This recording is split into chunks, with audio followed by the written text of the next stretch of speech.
Guys, Everything Automotive here, formerly Dr. Frost and Chris K53. Our official and permanent name is now Everything Automotive. So without further ado, let's get into the video.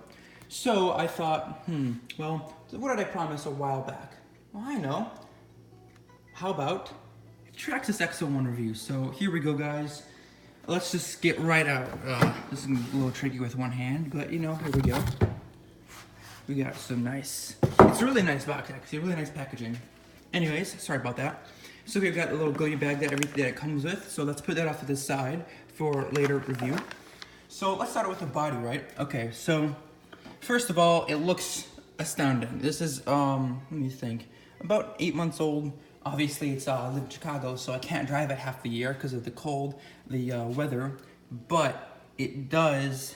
It's amazing. It looks super cool on the road, even if you're going slow, which is when people can easily see this, because as you probably know, this car goes 100 miles an hour.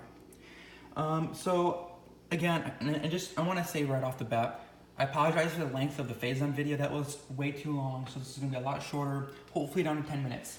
Anyways, let's get on the rigidity of the body.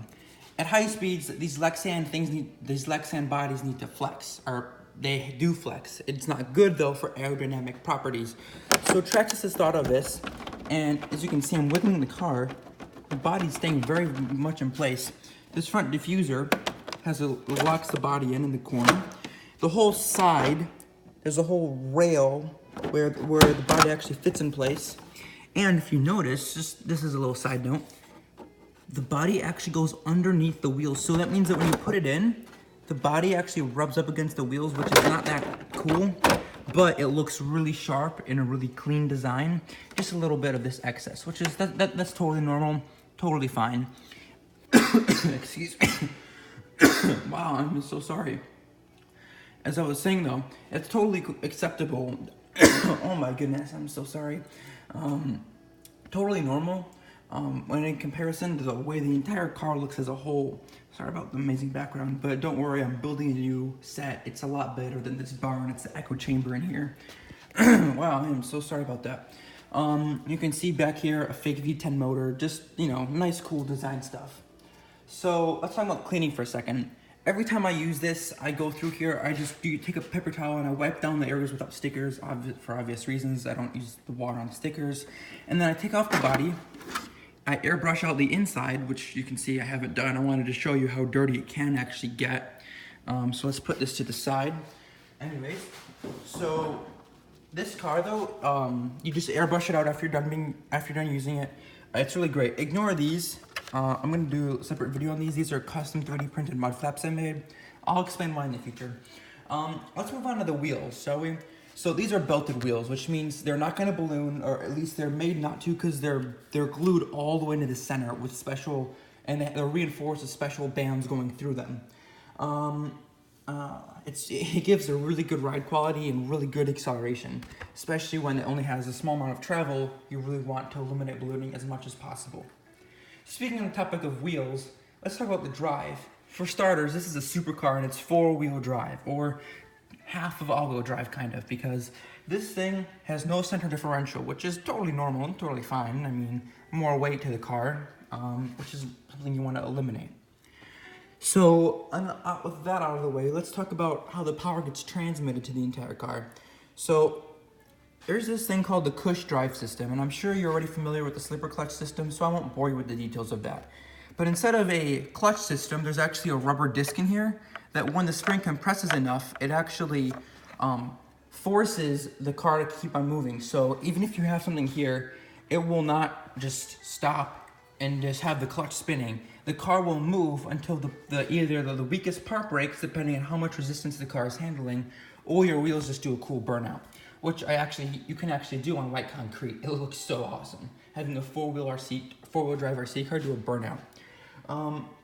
On the topic of the, stress and stuff, let's talk about rigidity and toughness.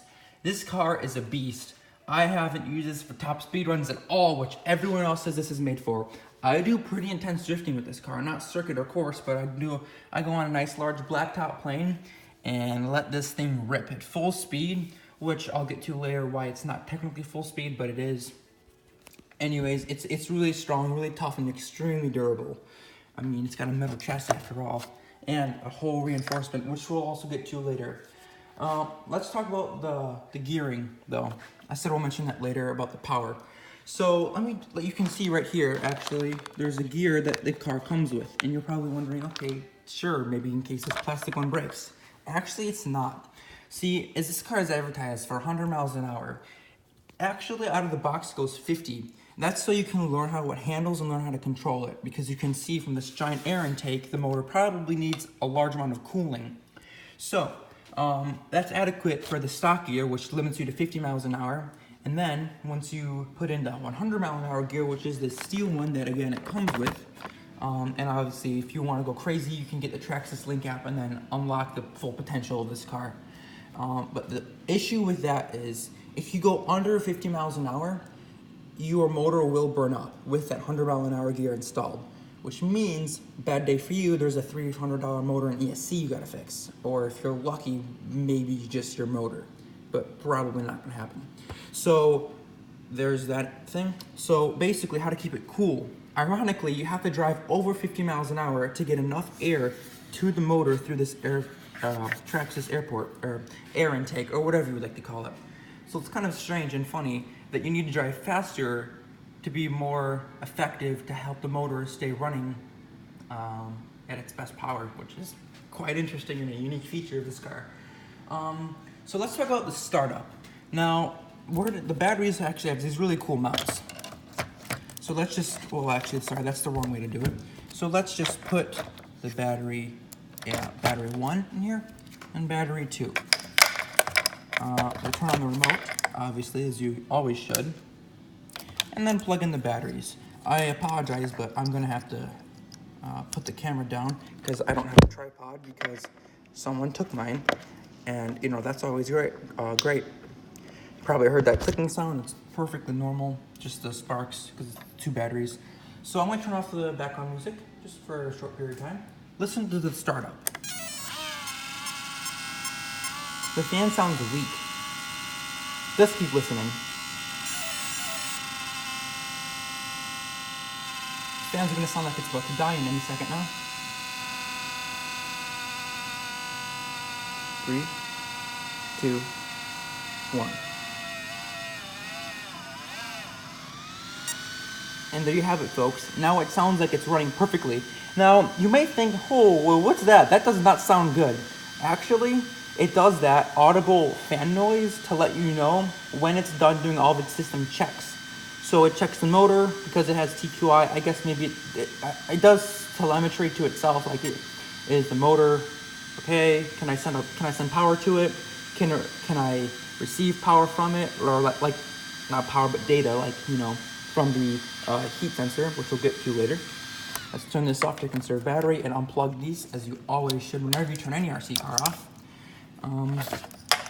Anyways, that's the power. It's a really interesting sequence. It's really cool. I suppose I've heard some other RC cars do it, and that's really awesome. Now, on top of the batteries, how do we secure them? So you actually can put them into these clips, but as you can see, yeah, I had to get specific size LiPo batteries. But if you really want to have a larger ampage for your battery, or milliampage, if you like to say that, you can actually get these taller clips, and then you can actually put your battery tray or battery clips up here.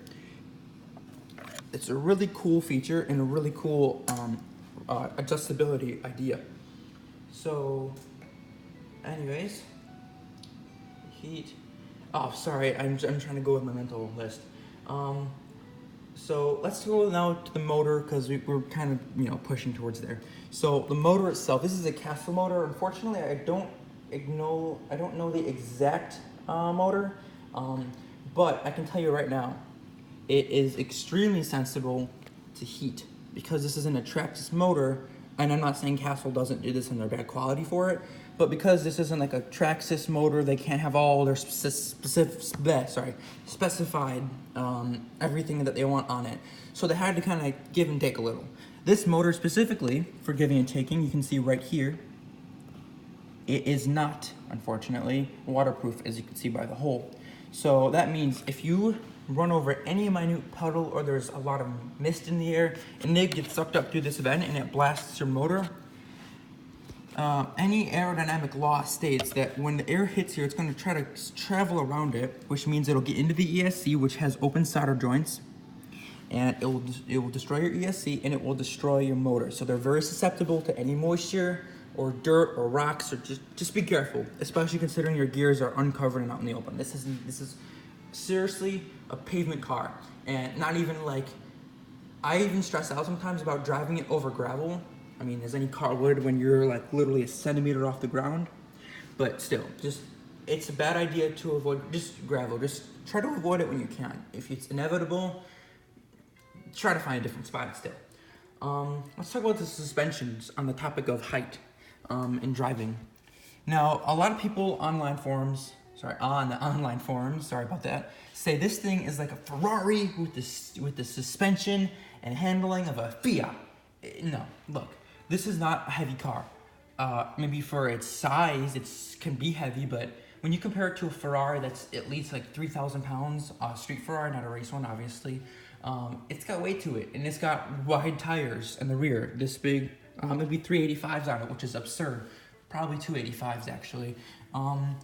And that's really good for power transfer, but when you're working with a car like this, even though it is four-wheel drive to get as much power to the ground as you can, there's gonna be some slippage. So that's why I personally like it as a drift car, because it's really stable, in my personal opinion. But right now, like, the front shocks are all the way loose.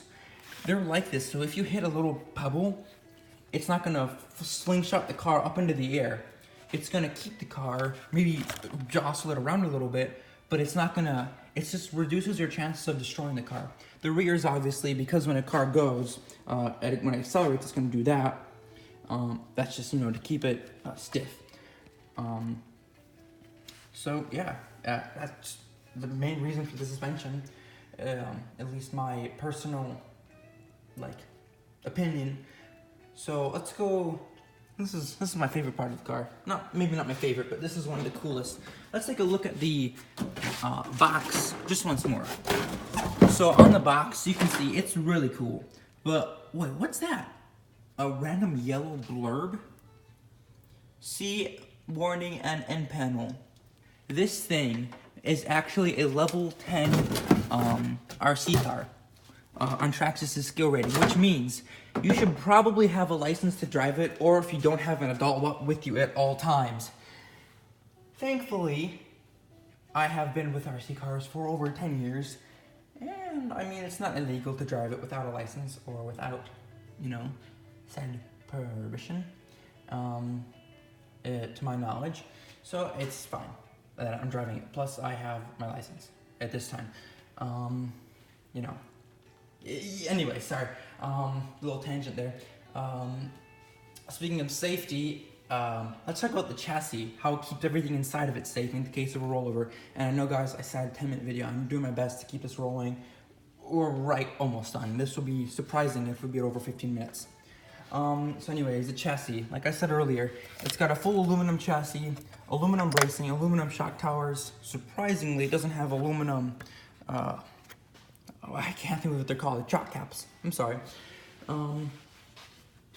It's really cool. I'm surprised they didn't do aluminum shock caps, especially because of that. The problem that many people have is stock Traxxas shock caps, that they are actually leaking. But I mean, there's a lot of aluminum features on this car, and it's really cool, and it's really stable. I mean, this diffuser, which actually does have a purpose, is really cool, and it's also extremely stable and adds rigidity to the car. So let's talk about the price of this car. Well, okay, so this car originally was $1,200, $1,200, so $1,200 at first. That's absurd for this kind of car, even though, at the time it's all the hype and oh my gosh, 100 miles an hour. Now it's down to actually $650 or $750, if I'm not mistaken. Obviously, if you don't get the charger, the batteries and stuff, it'll come with a remote because it's an RTR. But it's all the stuff that you see here on this video, besides the batteries. It doesn't come with the batteries, at least mine didn't. To $650, pretty cool. Or sorry, 750, my bad. So that's really cool. Now, just before I go, just two more things. I wanted to show you guys the active aero features on this thing. Yeah, no extra servos except for the steering, but somehow, somewhere in the mix, Traxxas managed to wedge in active aero, and that happens right here. This airport actually doubles as an extra downforce thing to this car.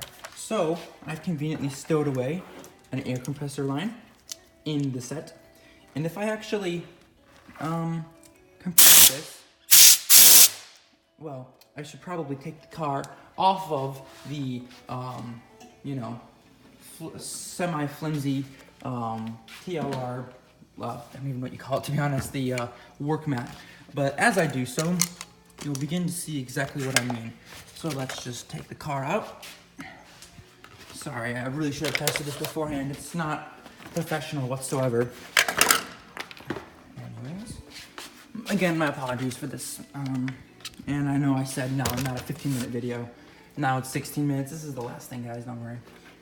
So, here we go.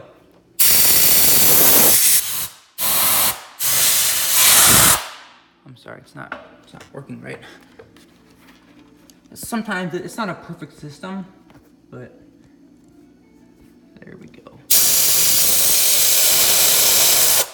There you go, guys. You saw it right there. It actually lowered itself to the ground. It's insane. Here we go one more time. That is one of the reasons for the front shocks being so loose. So it can actually tuck itself to the ground, so at higher speeds, it actually, it sucks to the ground and gets more downforce, and it gets more grip to the road, which is actually a very genius design. Oh, and this fell off. That's a little issue Traxxas needs to fix, is their antennas. My Slash has been having the same problem. Sorry about that. And also, you can see right here, last thing. So with the goodie bags, it gives you this diffuser. This is obviously not more downforce than this, because this one has more like these things. They're the front chin spoiler downforce adders. It's super cool, but the thing is they don't have that because, or at least installed in the box, this comes in a little package in a bag with the car in the box. It just comes in the box, not installed, because the box is actually not wide enough. This is actually a full inch wider now than the box is, just because of these extra front chin spoiler add-ons. So as a final note, guys, this thing's really robust, really great. It's an awesome car for handling. As long as you know how to drive it and where to drive it, it'll always treat you good as long as you treat it right. Clean it every time afterwards. See these honeycomb things, these structures, these are for catching dirt. So every time you use it, just take an air compressor, just give it a quick rundown. Make sure there's no more dirt in here, and it'll be fine. I've never had an issue with this, and I run it very hard.